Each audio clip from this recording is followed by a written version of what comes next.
Baik. Bismillah, Assalamualaikum warahmatullahi wabarakatuh.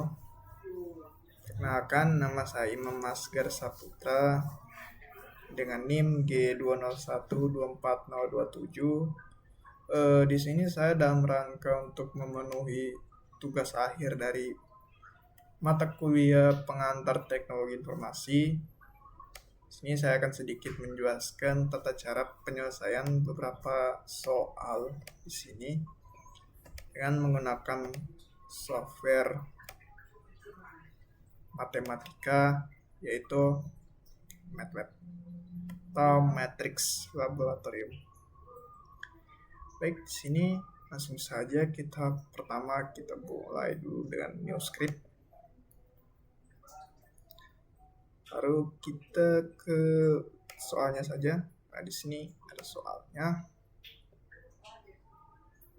Di sini soalnya untuk soal pertama di sini diberikan dua matriks A dan B sebagai berikut.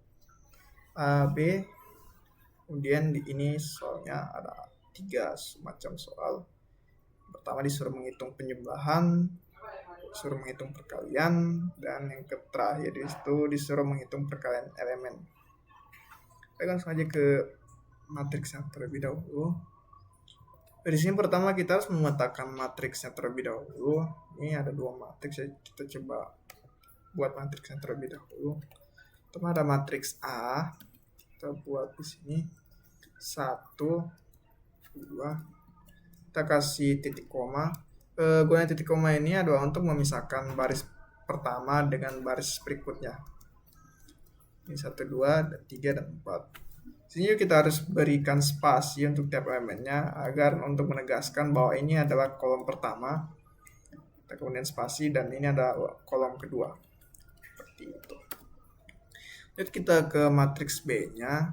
Matriks B tadi adalah 5, 6. Kita pakai titik koma lagi untuk memisahkan baris pertama baris keduanya. Dan 7, 8. Seperti itu ya. Yap, seperti itu. Kita tutup, jangan lupa kita tutup tagnya di sini menggunakan titik koma. Ke soal pertama itu disebutkan bahwa hitunglah penjumlahan matriks A dan B. Mungkin kita misalkan saja di sini ada penjumlahan dari matriks A dan B itu adalah matriks C. Jadi kita langsung saja di sini matriks C itu sama dengan matriks A ditambah matriks B. Kita coba running. Kita coba save dulu terlebih dahulu. Tugas akhir sebentar. Yes. Nah, India sini udah keluar sama persis ya. 1 ditambah 5, 6, 2 ditambah 6, 8, 3 tambah 7 sama dengan 10, 4 ditambah 8, 12.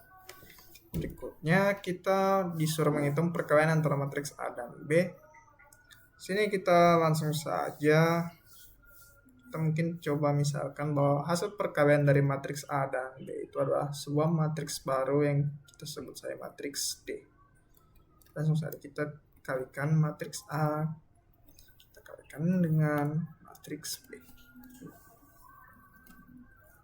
Kita coba untuk run-nya kita mungkin bisa pakai shortcut saja, yaitu tahan Ctrl terus kita klik enter. Nah, seperti ini dia hasil dari perkalian matriksnya 19, 22, 43, dan 5. Lanjut kita ke soal berikutnya, itu kita disuruh untuk mengkalikan tiap elemen dari matriks ini. Jadi berbeda dengan perkalian matriks pada umumnya yaitu baris dan kolom, kita di sini disuruh mengkalikan tiap-tiap elemennya, yaitu 1 dikali 5, 2 dikali 6, 3 dikali 7, dan 4 dikali 8. Bagaimana caranya? Mungkin kita coba misalkan hasil perkalian dari tiap elemen itu sebagai matriks E. Nah, di sini kita misalkan sebagai ya E, terus kita A. Nah, untuk perkalian tiap elemen kita harus menggunakan di sini menggunakan tambahan operator yaitu titik. Kemudian kita pasangkan di sini kali dan P. Coba running. Boom. Ini dia 1 kali 5, 6, 2 kali 6, 12, 3 dikali 7, 21, dan 4 kali 8 sama dengan 32. Dia hasil perkalian matriksnya. Baik, lanjut ke soal berikutnya. Soal berikutnya kita disuruh untuk menyelesaikan sistem persamaan linear seperti ini. Untuk menyelesaikan sistem persamaan linear ini, kita bisa bawa dia ke konsep matriks, di mana sistem persamaan linear ini nantinya akan membentuk dua buah matriks. Nah, di sini juga sudah diberitahu oleh soal. Selesaikan persamaan ini dengan memanfaatkan bentuk umum persamaan linear dan inverse. Nah, itu clue-nya. Kita harus pakai inverse untuk menyelesaikan soalnya. Bagaimana? Seperti biasa kita coba petakan terlebih dahulu matriks-matriksnya. Ya, misalkan saya di sini matriks A itu sebagai matriks pertamanya itu adalah matriks yang memuat variabel, angka-angka yang memuat variabel. Di sini kita lihat 2, 3, 4 dan di sini ada 1, berarti min 1. Langsung saja di sini pakai kurung siku 2, 3, pakai titik koma untuk memisahkan barisnya, 4 dan min 1 gitu ya. Itu untuk matriks pertama. Kita misalkan lagi matriks kedua, yaitu matriks keduanya adalah matriks ini, angka yang tidak memuat variabel, yaitu 8 dan 2. 8 kita pisahkan lagi menggunakan titik koma 2 sih.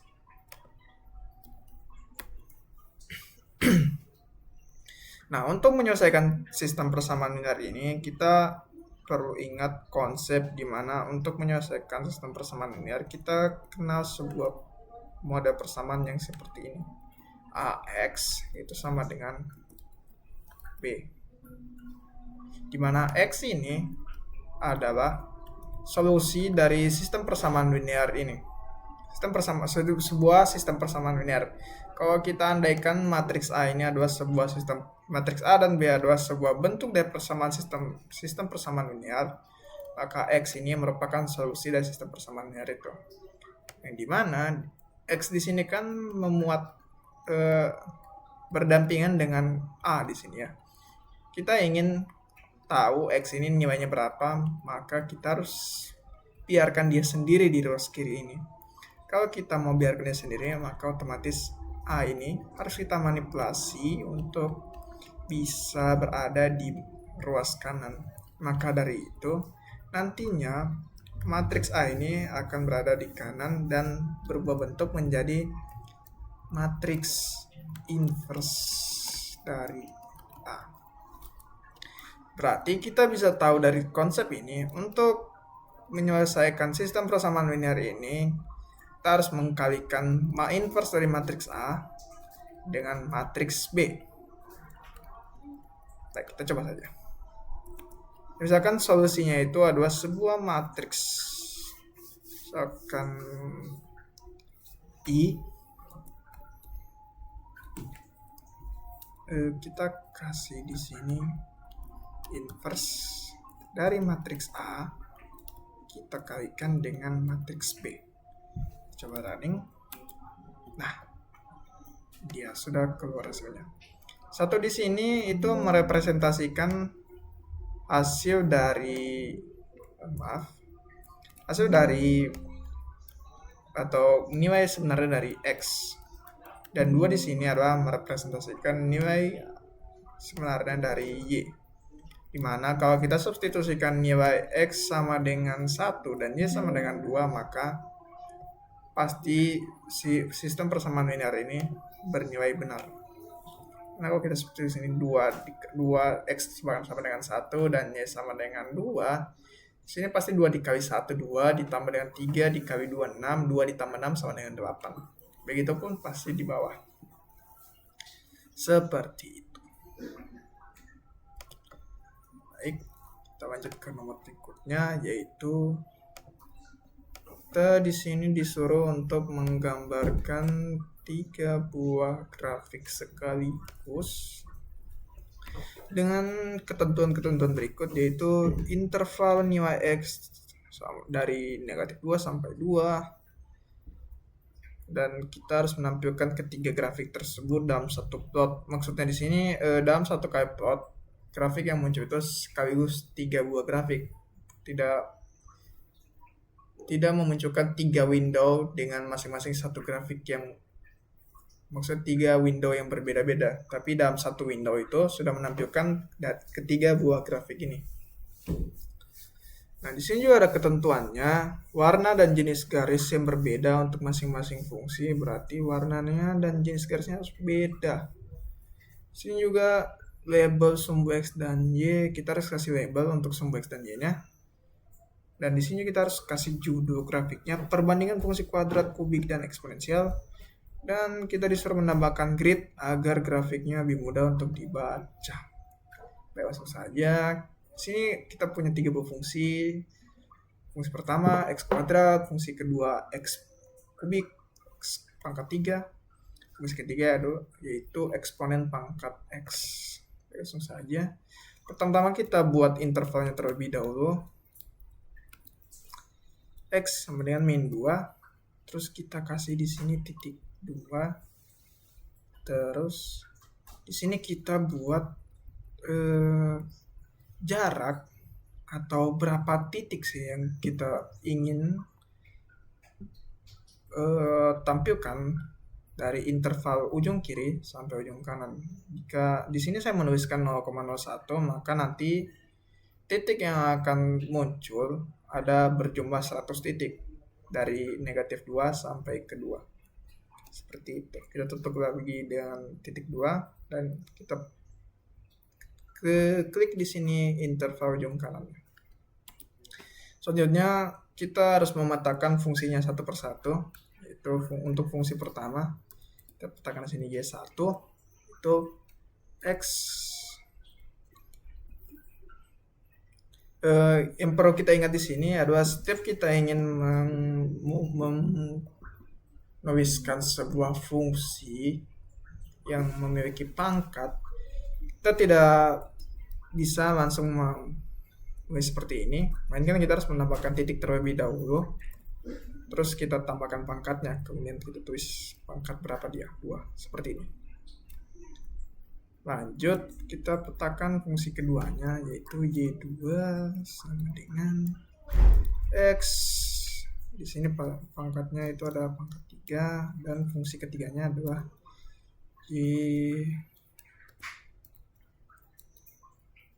X pangkat fungsinya adalah eksponen X ya. Lanjut, untuk menampilkan grafiknya kita menggunakan perintah plot. Di sini kita muat semuanya, yaitu X, Y1. Nah, di sini kita tambahkan ketentuan-ketentuannya yang dimana tadi dijelaskan di soal bahwa jenis garis dan warnanya harus berbeda. Maka untuk grafik fungsi pertama kita kasih mungkin warnanya, mungkin jenis garisnya terlebih dahulu. Jenis garisnya saya ingin garisnya itu adalah garis biasa, maka kita kasih garis seperti ini saja. Terus untuk warnanya adalah red. R di sini adalah red, yaitu merah. Jadi grafik untuk fungsi pertama bahkan berwarna merah.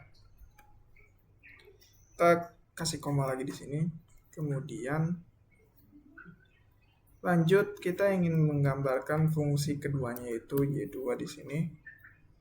Kasih koma lagi, kasih titik lagi. Kita kasih ketentuan lagi. Saya ingin grafik fungsi keduanya ini mungkin berwarna biru, tapi dengan garis putus-putus. Kita kasih seperti ini, kasih B.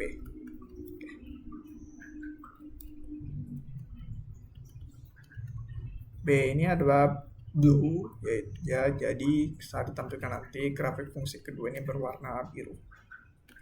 Terus untuk fungsi ketiganya sama saja, X dikomakan dengan Y3. Terus kita kasih koma lagi. Di sini kita kasih tanda seperti ini lagi, dan untuk fungsi ketiganya mungkin saya ingin dia berbentuk seperti ini grafiknya, dan dia berwarna hijau, green, seperti ini. Terus untuk ketentuan berikutnya kita harus kasih label, atau kita harus kasih nama sumbu X-nya dan sumbu Y-nya. Jadi perintah kita gunakan adalah X label seperti ini, terus kita kasih kurung dan kasih tanda seperti ini. Kita tuliskan sumbu X. Dan lagi kita kasih perintah yang sama juga untuk sumbu Y. Kita beri nama sumbu Y. Oke. Terus berikutnya judul grafik. Untuk menambahkan judul, kita tinggal tambahkan di sini title.